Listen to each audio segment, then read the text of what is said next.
Well, hello, and welcome to another in my diagnostic series here. Today, I'm going to be discussing the diagnosis of attachment pathology in the family courts. And a child rejecting a parent is an attachment pathology. It's a problem in the love and bonding system of the brain. So, today, I'm going to be discussing how to diagnose that. So, to begin with, the attachment system is a motivational system, and all motivational systems have direction. Eating, pain, pleasure, sex, attachment, they all motivate towards a direction. And that's the characteristic. That's what makes them a motivational system, not a regulatory system. A regulatory system, such as your emotions or something, goes up and down around a set point. So there's a stability set point and it regulates around that set point. A motivational system, however, always has direction to it, and which is what makes it a motivational system. The function of the attachment system, or the function of attachment behavior, is a protection from predators. That's John Bowlby, Volume 1, page 227. The function of attachment behavior is protection from predators. And what that involves is you think about how we kind of evolved as a social animal out in the savannah, and there's predators around. There's hyenas and lions and all sorts of things that want to eat us. And they're not looking for the adult, they're actually targeting the children because the children are great prey animals. And what they're trying to do is separate the child from the parent, and then the child becomes food. So over a long period, millions of years of evolution of humans, their very strong motivational system developed to bond to the parent, because the other motivational direction is death by starvation and predation. And so any child who was motivated to flee a parent or not bond to the parent would die by starvation and predation. That's the origin of a motivational system, a primary motivational system in children designed to bond to the parents. And this is going to become important as we assess the motivational system of the child in the family courts. Now, with attachment pathology, or the attachment system, it's described as a goal-directed or goal-corrected motivational system, meaning that it always seeks to bond to the parent. And if there's a barrier to that bonding, the child changes how they try to bond, but they are always trying to bond to that parent because their direction is a predator who's going to eat them. And so that's not an option. Going away from the parent is an option. So if there's a barrier, oh my goodness, they're even more exposed to the predator. So they change how they try, and those are called insecure attachments, how that works. So the problematic parenting produces an insecure attachment with characteristic patterns to it. And this is important to understand. It doesn't do a lot of stuff. When it dysfunctions in a particular way. And for insecure attachments, that's what they're called, there's three types of insecure attachment, or three types of attachment pathology. The first is anxious ambivalent. That's when the child displays a high protest in order to obtain the involvement of an inconsistently available parent. The second approach is where the child is called, it's anxious avoidant. That's where the child displays low protest behavior and becomes self-reliant in order to avoid overstressing an overwhelmed parent so that the parent doesn't withdraw further because they're trying to protect themselves from the predator. And then the third type is a disorganized attachment, where the child shows no organized strategy to bond to the parent. And that's caused by abusive or psychotic range parenting. So let me talk about this for a second. The origin of the attachment motivations. Primarily, there's two insecure attachments. High protest, that's your ambivalent attachment around a parent who's inconsistently available, and the low protest version to not overwhelm the parents so that they withdraw further. And if you think about where the attachment system evolved on the savannas with predators all around, if that parent is problematic and they're not attending to the child and they're not giving affection and watching out, making sure the child's okay, when the predators coming through the grasses are looking at, they're going to target that child because they can't get protection from their parent. But if the child protests and becomes, what protest behavior is anything that gets the involvement of the parent. And so it's angry, defiant, uncooperative, overly anxious, giving out signals of fear or sadness, or anything that gets the parent involved is called a protest behavior. And that's the function of the protest behavior. Get the parent involved, because even if the parent is saying, you're a bad, little monkey, whatever, even if the parent is upset with the child, at least the parent's involved with the child, so that the predator, when it attacks, it's going to eat the other kid who's separated from the parent. And it's not going to get that because the parent's involved. That's the source of an anxious, ambivalent attachment. The parent's inconsistently available, the child emits high protest. The other type of parent, though, is an overwhelmed parent. And if the child emits protest and says, hey, pay attention to me, that parent goes further away. So the child learns to be low protest and self-reliant, because that's the best way of keeping that overwhelmed parent close. Okay, so there's your two strategies for overcoming the problematic attachment bond. The third one is the disorganized attachment. No, and then that's a serious one. When we see that one, we don't want to see disorganized attachment, because it's caused by abusive or psychotic range parenting. So in this, we have both the parenting that's producing it, inconsistently available or overwhelmed or abusive, and that's going to give you a high protest, low protest, or no organized strategy to bond to the parent. So this is the attachment system. So here it is, graphically displayed. Insecure attachment, we have the ambivalent attachment, this high protest. We have the avoidant attachment, where the child becomes low protest. But both of those are still designed to bond to the parent, because the other direction is death by starvation and predation. So it's a goal-corrected motivational system, and this is going to be key. The child is hitting a barrier and emitting the protest behavior. And in the family court stuff, there's no barrier. The child could bond to that parent, but is choosing not to. So here, this is important to understand what the treatment for attachment pathology is, to remove the barrier to bonding. And that's why it's important to understand this is a motivational system. It always wants to bond to the parent. So if there's a problem, we remove the problem, and the motivational system bonds into the parent.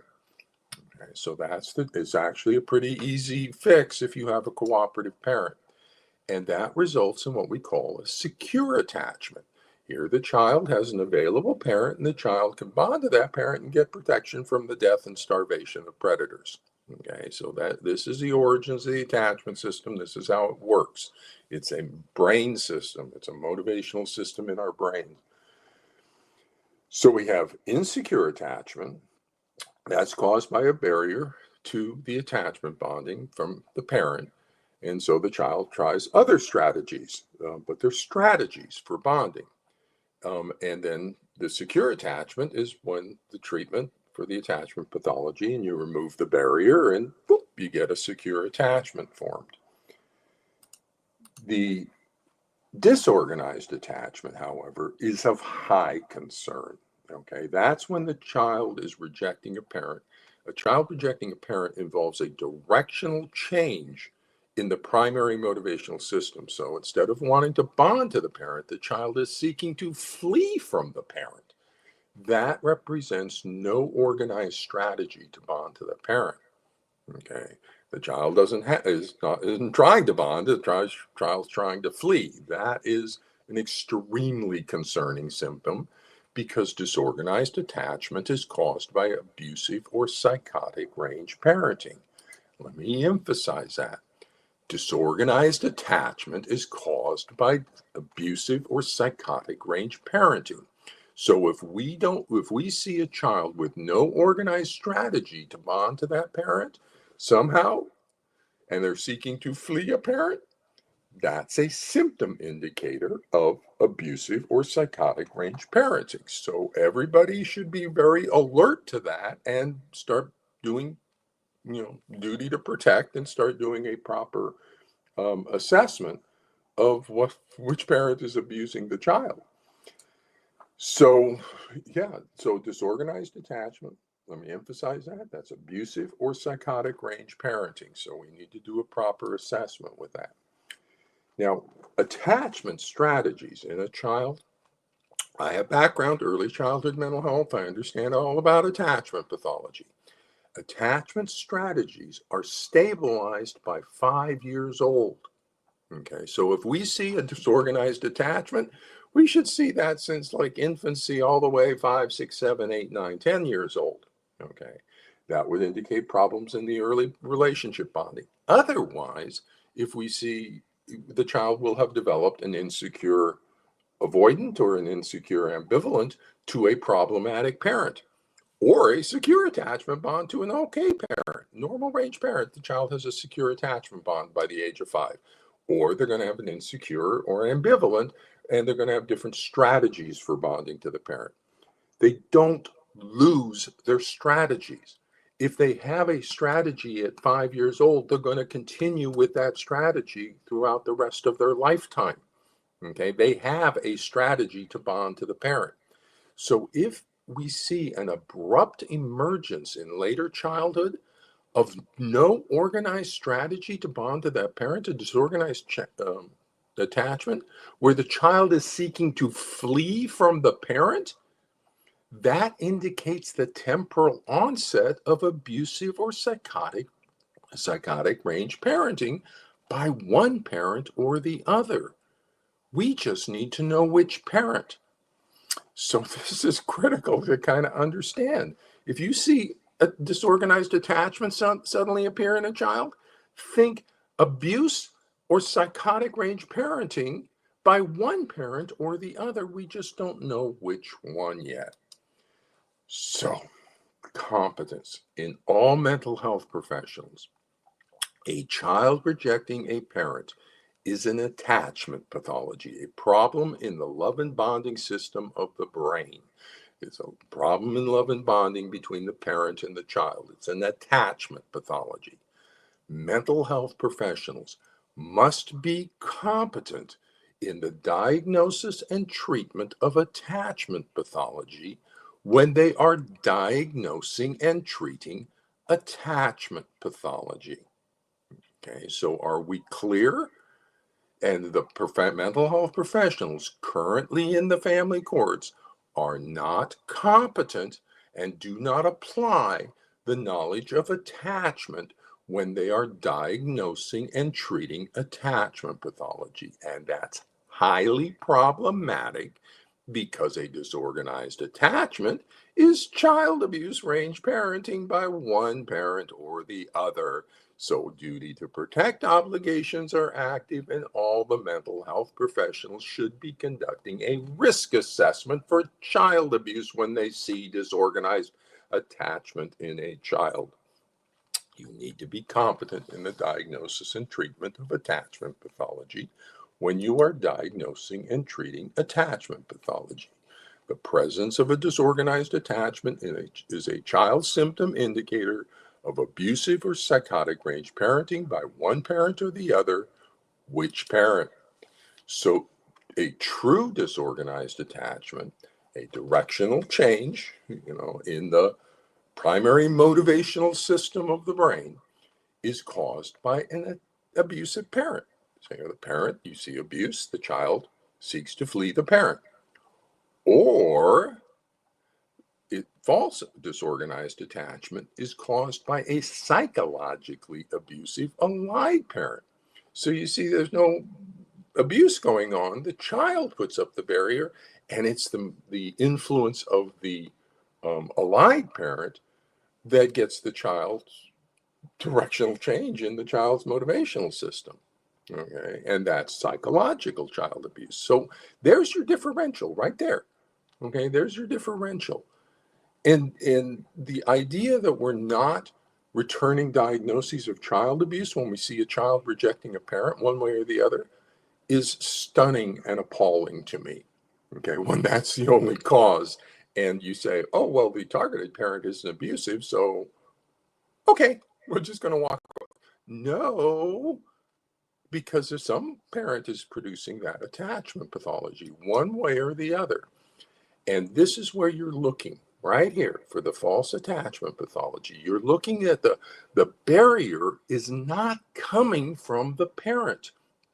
The barrier is coming from the child. We have a normal range targeted parent. It's the child who is putting up the barrier to bonding. That's a false attachment system because it's a goal-corrected motivational system. If that targeted parent was somehow problematic, the child would show an anxious ambivalent or an anxious avoidant attachment bond, but would still try to bond. The moment we remove the parent's barriers, the child bonds right back in. When the child is putting up the barrier to treatment, that's an inauthentic attachment system that's being manipulated and controlled by the pathological parent. It should be like as clear as day. When you're doing the assessment, you look for abuse in the targeted parent. If there's no abuse there, you're going to see the barrier is being put up by the child, and it's pretty significant. It's splitting and cognitive rigidity. And so those are the two features. Absence of abuse by the targeted parent, and the barriers is in place by the child. So, a child rejecting a parent is a disorganized attachment indicating abusive or psychotic range parent. Is it a true or false attachment pathology becomes the differential diagnosis. The diagnosis here is that the child and allied parent claim, the litigants claim that it's a true attachment pathology caused by abusive range parenting by the targeted rejected parent. Meanwhile, the targeted parent claims it's a false or factitious attachment pathology caused by the manipulative psychological control, it's Barber, of the allied parent. Okay, so we have two parents, and they're each claiming the other one is causing it by abusive parenting somehow. Okay, so let me just talk about that for a second. We have a court situation where each parent is claiming the other parent is abusing the child, creating the child's symptoms. So we have abuse on the table. We need to get a proper risk assessment for child abuse because we have two litigant parents, each claiming the other one is abusing the child. We don't need a custody evaluation. We don't need just 2 years of failed therapy. We need a risk assessment for child abuse to figure out which parent is abusing the child so we can take a child protective response relative to that. And the court needs that information for mental health. Okay, because the court doesn't do risk assessments for child abuse. That's the doctors, that's the mental health system. And mental health professionals have duty to protect. So it's up to the mental health people to provide that diagnosis to the child and family so that we can end to the court so we can take a protective response relative to whichever parent is producing the disorganized attachment in the child. Okay. So psychological control. Let's talk about this for a second. Stop using made-up pathology labels. Psychological control. This is Stone, Buehler, and Barber, 2002. The central elements of psychological control are intrusion into the child's psychological world and self-definition, and parental attempts to manipulate the child's thoughts and feelings involved through invoking guilt, shame, and anxiety.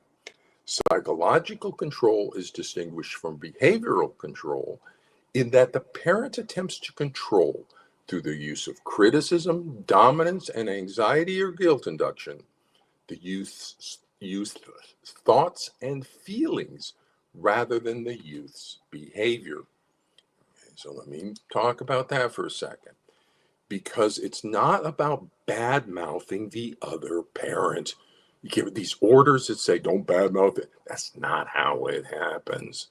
It's psychologically controlling the child. It's manipulating the child through guilt induction, withdrawal of love, 1,000 manipulative ways that these narcissistic, borderline, dark personality parents, Machiavellian manipulation, they get in there and manipulate the child's thoughts and feelings.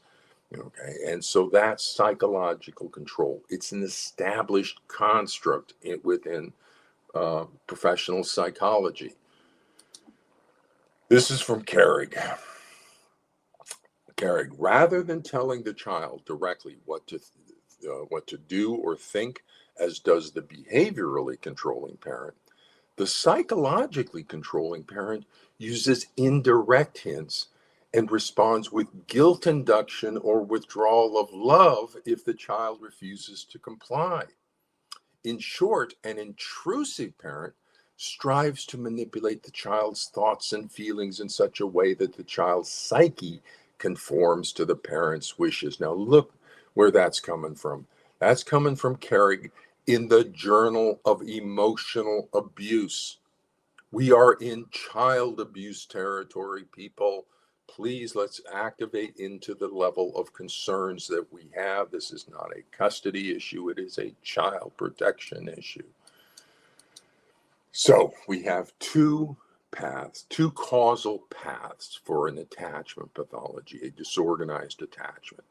Path A is that the targeted parent is abusive, that the targeted parent is abusing the child in some way that's resulting in the child's self-protective rejection of this parent and efforts to flee this parent. That's path A for cause. Path B is that the allied parent is psychologically abusive, and that the allied parent is psychologically abusing the child by creating a shared persecutory delusion and false or factitious attachment pathology in the child for secondary gain to the parent. Okay. And there's your psychotic range parenting, producing the disorganized attachment. So if you want to look there, right there is the seed core of the disorganized attachment. We have a persecutory delusion. We have a psychotic disorder. We know that the narcissistic parent is collapsing into persecutory delusions. The borderline parent is collapsing into persecutory delusions and is inducing them in the child. That is your source origin of the disorganized attachment. Or it's abusive parenting by path A, by the targeted parent. But one or the other of these two parents is producing a disorganized attachment in the child towards the targeted parent. Okay.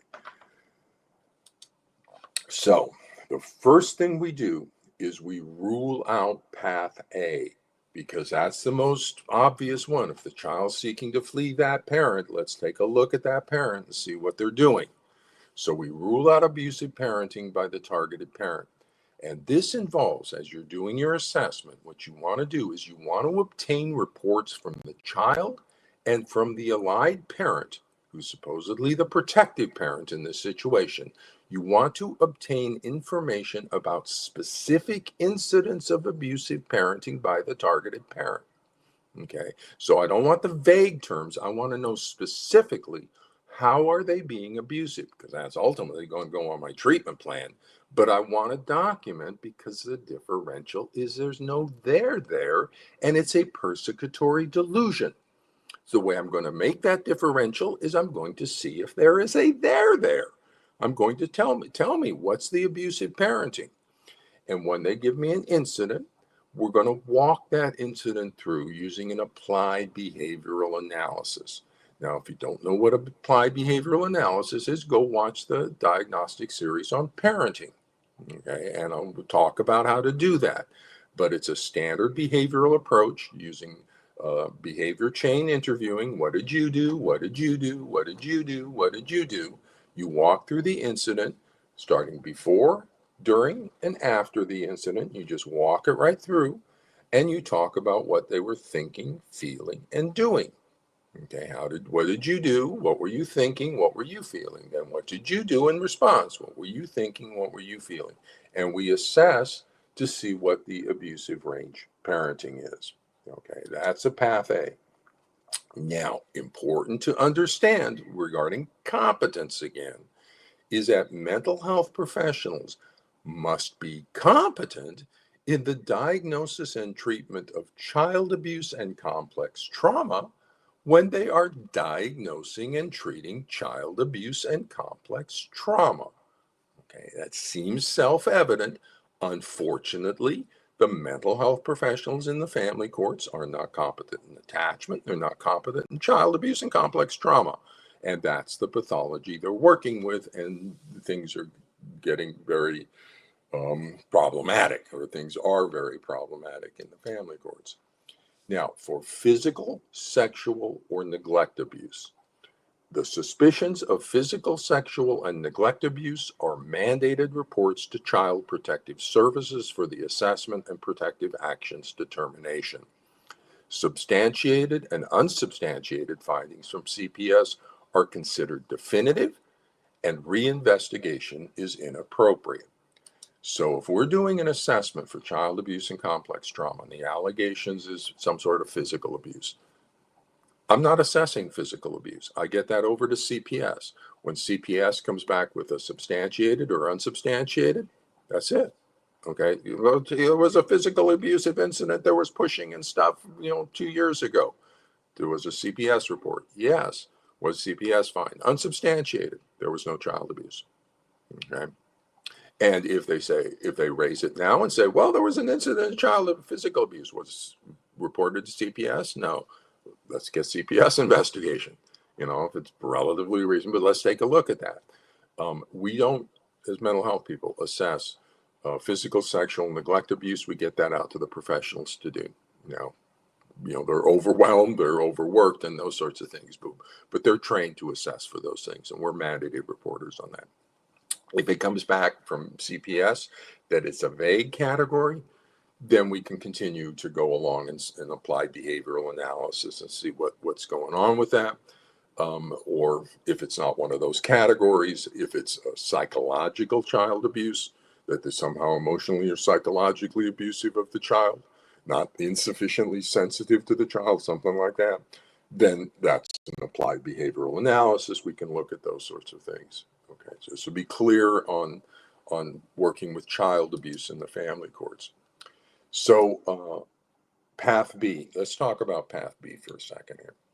So if abusive parenting by the targeted parent has been ruled out by your initial assessment, you look and there's no there's no abusive parenting by the targeted parent. They are an available parent. They love their child. They want to be with their child. And that's been ruled out as the cause of the child's disorganized attachment. Then the cause of the child's attachment pathology is psychologically abusive parenting by the allied parent, because the cause of a disorganized attachment, a directional change in the primary motivational system, is abusive parenting by one parent or the other. And if it's not the targeted parent, path A, then it's the allied parent, path B. Okay, so it's a differential diagnosis. For the symptom of the disorganized attachment, a child seeking to flee a parent, disorganized attachment, it's child abuse by one parent or the other. So if we eliminate one, guess what? We only have one left. Okay, so we need to be conducting a proper assessment, get a diagnosis so we can take a protective response for the child relative to either parent is causing this. A child rejecting a parent is not a normal child development. Okay, we're missing, the love of mom or the love of dad getting to that child. That's going to have a tremendously damaging impact on the child's development. So we need to get in there and we need a treatment plan to fix it. And this isn't about custody, it's about protection, and then a treatment plan to fix whatever the problem is. Child's only got two parents, and so let's fix it. But we just need to know which parent's causing the problem. So we have path A, where there's authentic attachment pathology caused by the abuse, creating a directional change, this aberrant motivation, or we have a false or factitious attachment pathology, where it's the child who's putting up the barrier because of the psychological control and manipulation of the psychologically abusive parent, and creating the false attachment pathology, a factitious disorder imposed on another for secondary gain to the parent. So that is the zone we're looking at. Okay, that it's as simple as anything when you got this symptom presentation. Is there child abuse, path A, or is the child putting up the barriers? If there's no child abuse, you're going to look over and you're going to see it's the child who's saying, I don't want to be with it. But why not? This parent wants to be with you, wants to spend time with you. No, I'm afraid I can't do with it because of that. It's the child's barrier, not the adult, not the parents. That's your false attachment pathology, a factitious disorder. So, risk assessment for child abuse. And all mental health professionals have a duty to protect, given that we're in the world of child abuse. Each parent's claiming the other one is abusive in their own way. We, as mental health professionals, any and all individual therapists included, all mental health professionals working with a disorganized attachment have duty to protect obligations to make an accurate diagnosis of where the abuse or psychotic range parenting is coming from. So in all cases of severe attachment pathology, a child rejecting a parent, a directional change in a primary motivational system of the brain, a risk assessment for child abuse needs to be conducted to the appropriate differential diagnoses for each parent. And we can typically do that within about 4 to 6 weeks on these families in the family courts. We do not need a delay of 4 to 6 months, 9 months to wait for a custody evaluation that doesn't diagnose these things. That's too long to wait when the differential diagnosis is child abuse by one parent or the other. 4 to 6 weeks diagnostic assessment. Path A. Abusive parenting, we want to do an applied behavioral analysis by the targeted parent. Duty to protect is active. Path B, we're looking for a persecutory delusion. That's a mental status exam of thought and perception. We're going to look for splitting. That's a polarized perception of all good and all bad, and it's a cognitive rigidity. Things once defined do not change. And so that's going to be your splitting coming from a narcissistic borderline pathology in the family. Absence of empathy is going to be there. That's cruelty. Yeah, that's people. The narcissistic value is that it's okay to be cruel to people if they deserve it. Okay, that's your narcissistic value that justifies cruelty. The actual value system is we're not nice to other people because of who they are. We're nice because of who we are. Okay, and so that's the authentic value system. But the narcissistic value system says it's okay to be cruel to them if they deserve it. And then they go around deciding who deserves to be punished. That's your spousal abuse theme. Yeah, of course I hit her. She deserved it. My dinner was cold. Okay, she deserved it, the cruelty. And so when you're assessing the child, that's what you want to look for the absence of empathy. And you don't look to see if do you empathize with your targeted parent? No, you look for the capacity for cruelty. You ask them, you just probe it a little bit. When the child does something that's kind of rejecting and you go, wow, that's kind of a cruel thing to say to your mom, or, with your dad, he wants to be with you. And you're just saying, no, that's kind of cruel. And you put that out there as a probe. And the response you'll get back when it's induced is, yeah, but they deserved it because they deserve my rejection. They deserve the cruelty because they're an inadequate person. They're an inadequate parent. There's your classic narcissistic value, that the symptom of psychological control by the narcissistic parent. If you actually see an abusive parent, the path A, and you do something like that and say, that's kind of a cruel thing to say, the child will say, yeah, it is. And the child will go back to the abusive parent. That's the ambivalence. We still, in path A, the child is ambivalent. The child still, the attachment system wants to bond to an abusive parent. And so it's still trying to get over there. So it's still ambivalent about fleeing or bonding at that point. It's a disorganized attachment on path A. But in path B, the child shows no ambivalence. They just say, you're a bad parent, you're a bad human, you deserve to be rejected. So that's the cruelty. And boy, we never want to see cruelty as a symptom in a child. That's not a good symptom to see in a child. And then we see the cross-generational coalition. That's the parent. Oh, what can I do? I can't force them in the car. It's like the cross-generational coalition there. We'll see enmeshment in the relationship, an inverted hierarchy where the child is judging the targeted parent as if the parent was the child and the child was the parent. And then duty to protect is active for the mental health people because this is child psychological abuse. So the other feature about Path B, though, that we have in the assessment is a response to intervention, RTI. And that's where we remove the barriers to bonding. We do the treatment for attachment pathology, and if it's authentic, we'll fix it. And if it's inauthentic, we won't. And so what we're looking at, symptom features, key symptom features here are the cognitive rigidity. The child is putting up the barriers. So no matter what you do over here to fix things, the child will not go that because the child is seeking to flee instead of bond. That's an inauthentic attachment system. And then you'll see the cruelty.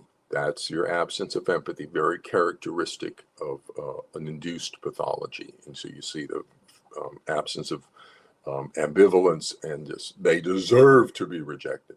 And then the RTI is another way we can just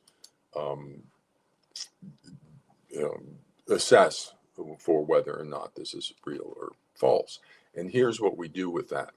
So the attachment pathology, an insecure attachment, okay, normal problematic parenting with the targeted parent, is caused by a barrier to the attachment bonding. The child can't bond to that parent, so they go high protesters, low protester, give us some other kind of thing. And here we have high protest, anxiety, fearfulness, avoidance, angry, hostile, all those things are high protest. So that should indicate that the targeted parent is inconsistently available.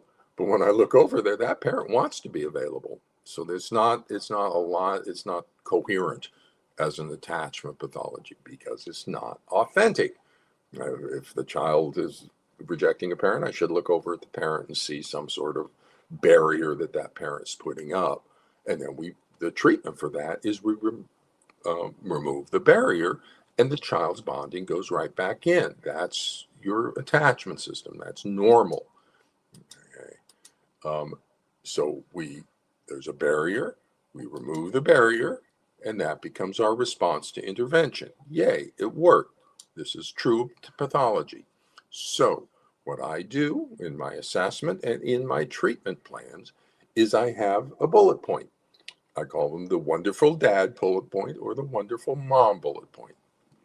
And what we're going to do, okay, on my assessment and my treatment, if I want to do a response to intervention, is we're going to make dad or mom wonderful.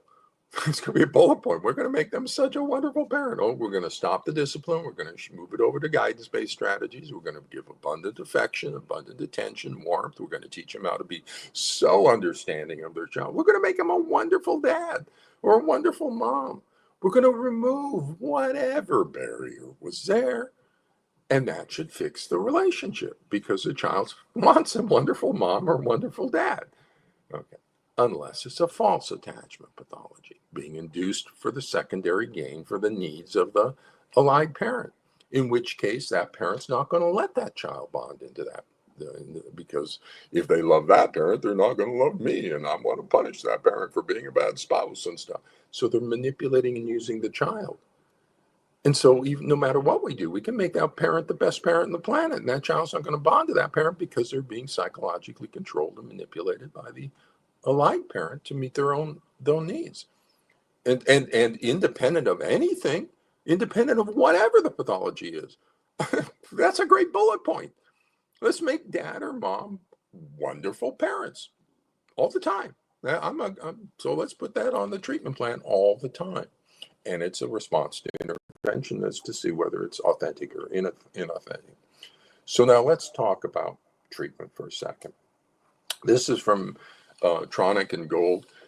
Ed Tronick, researcher out at Harvard, 40 years doing the still face studies. He knows more about attachment and breach and repair sequences than anybody on the planet. Great, great research on the still face. It's not about infants, it's about a brain system for attachment bonding that we all have. We all live in a brain. All brains have a brain system for love and bonding to intimate relationships, the attachment system. This is what Tronick and Gold say in their book, The Power of Discord. Everybody, all the mental health people should be reading Power of Discord, parents, attorneys, Power of Discord, attachment pathology. Here's what Tronick and Gold say. Repair is where the action is. We came to recognize that repair is the crux of human interactions. Repair leads to feelings of pleasure, trust, and security. The implicit knowledge that I can overcome problems.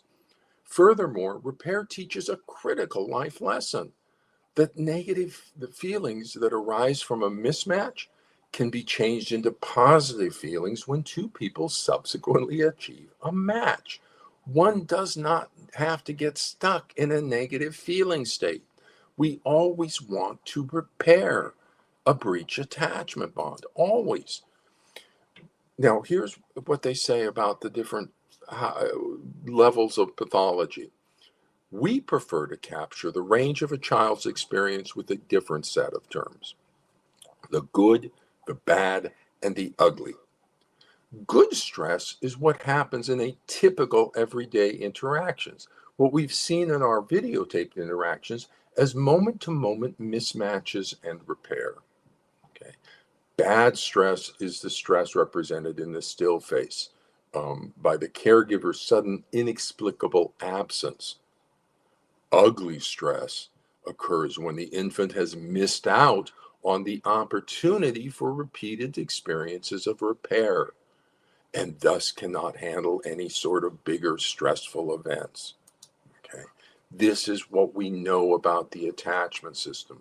It develops through the breach and repair sequence. That's incredibly important for healthy child development. Tronick says in his research, in normal and healthy parent-child relationships, normal healthy relationships, the parents and child are out of sync, are mismatched 70% of the time. They are only in sync 30% of the time. The rest of the time, they're doing breaches and repair. And that's normal and that's healthy. That breach and repair sequence, that mismatch and repair, gives them that thickness to the relationship. That's what's called thickness into that breach and repair sequence. The bad stress is when we get the child in a breach and repair or in a breach that they're kind of hanging out there, and so it's not repaired yet. The ugly is when it stays out there and there's no way back. That is the worst possible thing we can do with attachment. We always want to repair an attachment bond, and it's really easy with a cooperative parent. All you have to do is get that parent to teach them how to, whatever the barriers, you get rid of the barrier. Boom, the child's going back into that. Okay, if that's an authentic attachment bond. The problem in child abuse and disorganized attachment is I don't get a cooperative parent. I have a substance abusing parent, I have a violent parent, I have a sexually abusing parent, so I don't have that available parent. But if I've got a cooperative parent, treatment for attachment pathology is relatively easy. Get rid of the barrier, unless it's a false or factitious attachment pathology being caused by the other parent for their own secondary gain. So, the worst possible thing we can do, the ugly, is to leave a breach attachment bond unrepaired. We always want to repair it. The attachment pathology is an insecure attachment for a problematic parent, and it's caused by a barrier to attachment bonding. The treatment for attachment pathology is to remove the barrier to bonding. We have Path A, if you got a child rejecting a parent, we have path A or we have path B. We're going to look right at that interaction. Is there abusive parent? Then that's abusive parenting. Then that's authentic attachment pathology. If there's no abusive parent and the child is putting up the barrier, that's a false or induced factitious attachment pathology, and that's child psychological abuse by the allied parent. Now, diagnosis involves more than just looking at individual pieces of the puzzle. With the path A, we're into child abuse and complex trauma. You need to know how to assess child abuse and complex trauma, but also, the CPS has a role in that as well. If you're into physical, sexual, and neglect abuse, if there's psychological abuse, you need to know how to diagnose that. Now, in addition, you need to know how to assess for a persecutory thought disorder in the allied parent. Okay, so you need to know how to do an applied behavioral analysis to assess for the abusive range parenting by the targeted parent, but also you need to know how to assess for persecutory delusion, and that's a mental status exam of thought and perception. That's an affirmative diagnosis. It's a mental status exam is a linear interview approach that's looking at linear logical reasoning. They're looking at how they come up with their thinking. So you're going down their frontal lobe executive functions for linear logical reasoning. And at some point in trauma stuff, in the delusion, you'll hit the trauma and the thinking will go sideways into what we call emotional or associational thinking. So instead of staying put, it goes boop, and it starts to associate and starts to vent emotions. What you do then is you hold them in tight and you don't let them free associate out. That puts stresses on their defenses, and boop, the persecutory delusion pops right out in the session for you.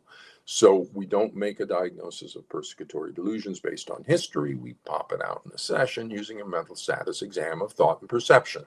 If the mental health professional doesn't know how to do that, and they're working with a possible persecutory delusion, then they are practicing beyond the boundaries of their competence, and they need to get consultation or refer the person to family to somebody who does know how to do a mental status exam or does know how to assess for a persecutory delusion. That's an affirmative diagnosis. The other element of the diagnosis is the factitious attachment pathology imposed on the child. That's a diagnosis by rule out. If there's no child abuse by the targeted parent, then it must be the allied parent doing it, because you only got two choices. You get rid of one, there's only one left. And so that's a rule out diagnosis. And let me add something else about that factitious disorder. The second variant of the factitious disorder in this that we will often sometimes see, especially on the borderline personality variant, is borderline mom variant, is a phobic anxiety towards the targeted parent, a father phobia, typically, sometimes a mother phobia, but oftentimes in that borderline mom pattern, it's a father phobia where the child has these panic attacks, even thinking about being with dad, produces a panic attack. They avoid the dad or endure dad with great distress regarding that situation, and thinking about being with dad always provokes this anxiety response. Those are your DSM diagnostic symptoms for a phobia. Okay, but it's an unrealistic father phobia or mother phobia. There's no mother phobia or father phobia. The attachment system stops that. Goal-directed motivational system. Any child who developed a phobia towards a parent got killed by predators or died of starvation. Parent phobias, mother phobias, father phobias are, if you got one of those, write it up in a journal, because that's going to be your first mother phobia or father phobia. And so that's through factitious anxiety disorder being imposed on the child for secondary gain to the typically borderline mom, vulnerable triad mom, of manipulating the court's decisions on child custody, spousal abuse of the targeted parent using the child as a weapon, and to meet their own emotional and psychological needs. Okay, so there's your secondary gain for producing the false attachment pathology in the child. So in order to work, assess, diagnose, treat the child rejecting a parent, a severe attachment pathology, disorganized attachment pathology in the family courts, the mental health professional needs to be competent in and apply the knowledge from attachment, child abuse and complex trauma, and factitious disorders. Also family systems, we're looking cross-generational coalition, also personality pathology is narcissistic, borderline, dark personalities. You're going to see splitting, you're going to see the absence of empathy. And both of those, narcissistic, borderline, are known to collapse into persecutory delusions under stress. Okay. The borderline variant of the pathology in the family courts is going to have higher anxiety and higher false allegations to it. So you're going to get more CPS involvement and allegations of child abuse that direction. The narcissistic dad variant of the pathology and the normal range mom is going to have a higher spousal abuse feel to it. So you're going to likely to see more angry, some anxiety, but more angry on that. And it's more weaponized. The child is weaponized against the mother in that situation. Both of those variants also involve spousal abuse of the targeted parent using the child and the child's induced pathology as the weapon. So we actually have two abuse pathologies and two separate but interrelated duty to protect the child from child abuse, duty to protect the spouse from spousal abuse. So we definitely need a proper risk assessment for each family, just right off the bat. It shouldn't even be a thought. As soon as it goes into the court with declarations where each parent's accusing the other one of child abuse, and we have a child who's rejecting a parent and seeking to flee a parent, let's get that out for a risk assessment. But the mental health people don't know how to do that. They're not providing that to the court. So that's a problem. That's why I have this diagnostic series, is to provide parents, the courts, mental health people with the necessary information that they need to properly assess, accurately diagnose, and effectively treat the child abuse pathology in the family courts. So with that, that's the end of my talk on assessing attachment pathology in the family courts.